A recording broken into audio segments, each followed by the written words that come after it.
నిజమే, దేవుడు నీ హృదయంలో కొలువు తీరాలి. దేవుడు నీ మనసులో కొలువు తీరాలి. ప్రభువా, నా హృదయముని కల్పిస్తున్నానయ్యా, నా మనసునికి సింహాసనముల మారుస్తానయ్యా. నా హృదయంలో కొలువు తీరవా, నా మనసులో నీవు ఉండవా దేవా.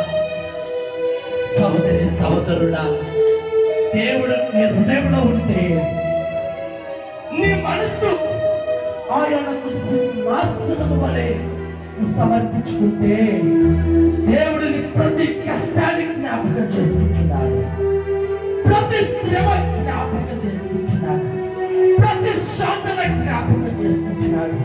పడుతున్న అవమానం, వస్తున్న నిందలు, కలుగుతున్న కష్టాలు, ఆర్థిక పరమైన ఇబ్బందులు అన్నిటిని గుర్తు చేసుకుంటాడండి. ఎప్పుడో తెలుసా, ఆయన నీ హృదయంలో కొలువు తీరినప్పుడే, ఆయన నీ మనసులో ఉన్నప్పుడే, యేసయ్యా నా హృదయంలో కొలువు తీరవా, నా మనసులో కొలువు తీరవా అయ్యా, నన్ను జ్ఞాపకం చేసి ప్రార్థించండి. అలాగనే దేవుని ఎదుట చేతులు పైకెత్తి ప్రార్థించు. దేవా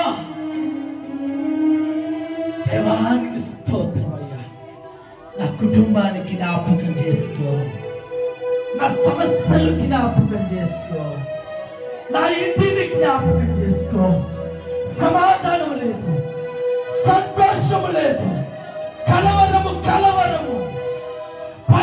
భయము, నిందలు, శోధనలు, శ్రమలతో మనసంతా చంచలత్వం వేస్తుంది. నా తండ్రి, నా మనసు కుదటపరచవా, నా హృదయాన్ని కలవరముతో నిండి ఉంది.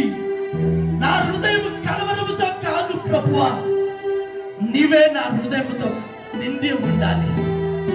చేయండి యేసయ్యా,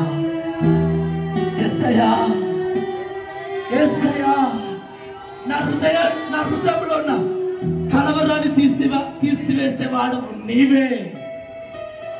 దయచేసి మోకరించి ప్రభువుని జ్ఞాపకం చేసుకోమని అడుగు. ప్రభువుని జ్ఞాపకం చేసుకోవాలి.